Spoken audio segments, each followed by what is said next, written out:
तो hello guys, तो कैसे हो आप लोग। आज हम लोग बात करने वाले हैं महारथी कर्ण के टॉप 5 स्पेशल वेपन के बारे में।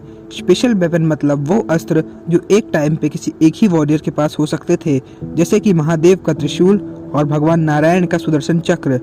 और इसके अलावा स्पेशल वेपन उनको भी कहते हैं जो अस्त्र किसी एक या दो वॉरियर के पास ही हों, जैसे कि भगवान परशुराम का भार्गव अस्त्र, वो सिर्फ और सिर्फ भगवान परशुराम और कर्ण के पास था। तो इन्हीं की तरह कुछ 5 स्पेशल वेपनों के बारे में आज हम जानने वाले हैं और कर्ण के टॉप 5 सबसे शक्तिशाली स्पेशल वेपन के बारे में इस वीडियो में हम जानने वाले हैं। तो चलिए ये वीडियो शुरू करते हैं। जय श्री राम। नंबर 5, वाशवी शक्ति। तो वाशवी शक्ति देवराजेंद्र के सबसे शक्तिशाली अस्त्रों में से एक थी और उनके मुख्य अस्त्रों में से भी एक थी। ये एक अमोघ अस्त्र था, इसका वार कभी खाली नहीं जाता था। ये जिसका भी नाम लेके चलाई जाती थी उसका मरना निश्चित था, इससे बचना असंभव था। अगर वाशवी शक्ति किसी का नाम लेके चला दिया जाए तो ये अपने टारगेट पे घल के ही रहती थी और अपने टारगेट को मार ही डालती थी, इससे बचना असंभव था। इसीलिए ये सबसे शक्तिशाली अस्त्रों में से एक थी।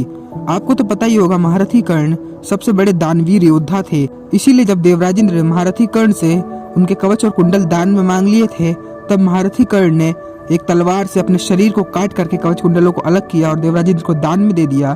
तो इससे प्रसन्न होकर देवराजेंद्र ने अपनी अमोघ वाशवी शक्ति को कर्ण को दे दिया और इसी वाशवी शक्ति से महारथी कर्ण ने घटोत्कच का वध कर दिया था 14वें दिन के रात्रि के युद्ध में। नंबर 4, सर्पमुखी अस्त्र। तो सर्पमुखी अस्त्र कर्ण के सबसे शक्तिशाली अस्त्रों में से एक था।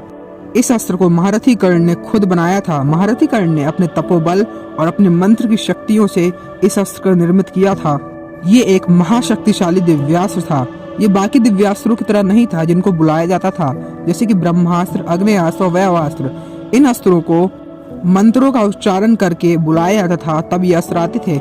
लेकिन सर्पमुखी बाण एक ऐसा अस्त्र था जिसको साथ में लेकर चलना पड़ता था।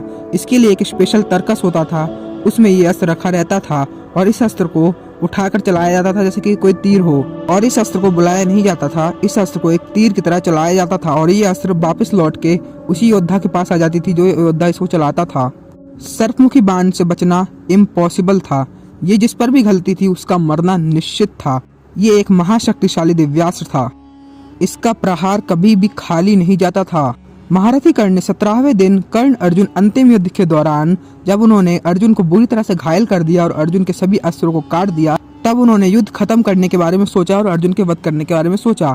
तब उन्होंने अपने महाशक्तिशाली और अमोघ सर्पमुखी बाण को उसके दिव्य तरकश से निकाला और अपने विजय धनुष पर चढ़ाया और अर्जुन की तरफ देख के बोले कि हे अर्जुन, तू मारा गया।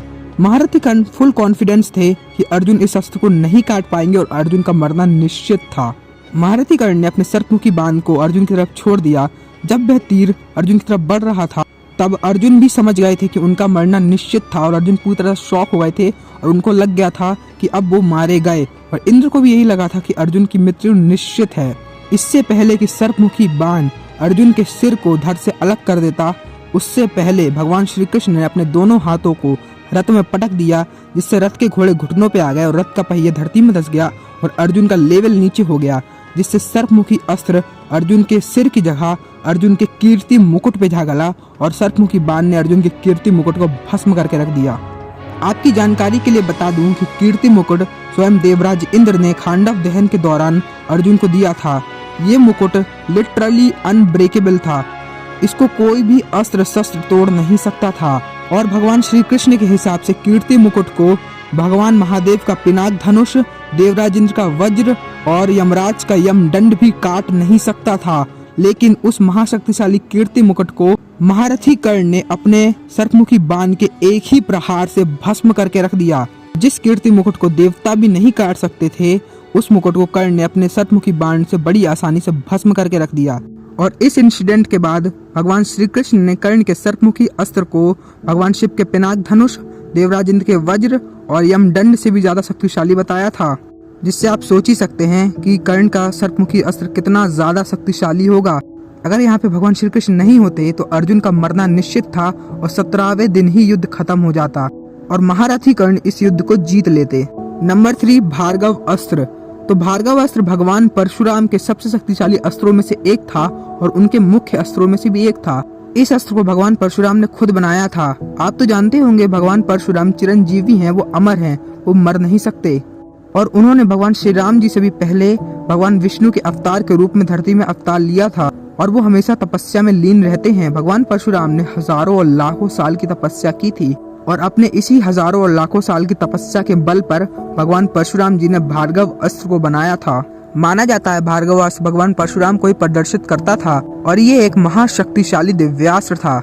भार्गव अस्त्र सिर्फ और सिर्फ भगवान परशुराम और महारथी कर्ण के पास था। महारथी कर्ण ने महाशक्तिशाली भार्गवास्त्र का प्रयोग 17वें दिन कर्ण अर्जुन अंतिम युद्ध के पहले जब कर्ण और अर्जुन आमने सामने आए थे, उस समय महारथी कर्ण ने अपने इस महाशक्तिशाली और प्रचंड भार्गवास्त्र का प्रयोग पांडव सेना पे कर दिया था।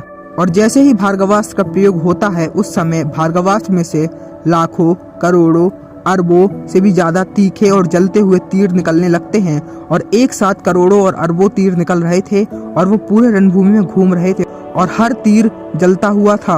और पुराणों के हिसाब से भार्गवास्त्र का एक एक तीर इंद्रास्त्र जितना शक्तिशाली होता था। महारथी कर्ण के उस महाशक्तिशाली भार्गवास्त्र ने युद्ध में मौत का तांडव मचा दिया था। महारथी कर्ण के भार्गवास्त्र को देख के अर्जुन बोलते हैं, हे माधव, देखिए इस क्रोधित सूत पुत्र को, आज मुझे ये स्वयं यमराज की तरह प्रतीत हो रहा है। और देखिए भगवान परशुराम के इस अजय भार्गवास्त्र को, निश्चय ही भार्गवास्त्र को कोई भी अस्त्र शस्त्र काट नहीं सकता। मेरा कोई भी अस्त्र भार्गवास्त्र को युद्ध में काट नहीं सकता है। भार्गवास्त्र एक अजय वेपन है। और देखिए इस अभिमानी सूत पुत्र को, ये बार बार मेरी तरफ क्रोध से देख रहा है। और भार्गवास्त्र का पराक्रम देखकर अर्जुन कहते हैं कि माधव, आज मुझे कर्ण से बचकर भागने का कोई रास्ता नहीं दिख रहा है। यहाँ पे अर्जुन क्लियरली कह देते हैं कि उनको कर्ण से बच के भागना है और उनको कोई रास्ता नहीं मिल रहा है कर्ण से बच के भागने का, क्योंकि भार्गवास्त्र के तीरों ने पूरे रणभूमि को घेर लिया था। तब भगवान श्री कृष्ण ने अपने रथ चलाने की स्किल्स दिखाई और अपने स्किल्स दिखा करके और अपने टेक्निक्स से अर्जुन को बचाकर भगा ले गए और युद्ध से दूर ले गए। आप खुद ही सोचिए, जिस भार्गवास्त्र के सामने स्वयं महारथी अर्जुन भी भाग गए और उन्होंने खुद कहा कि उनका कोई भी अस्त्र शस्त्र भार्गवास्त्र को रोक नहीं सकता था, तो वो भार्गवास्त्र कितना ज्यादा शक्तिशाली होगा।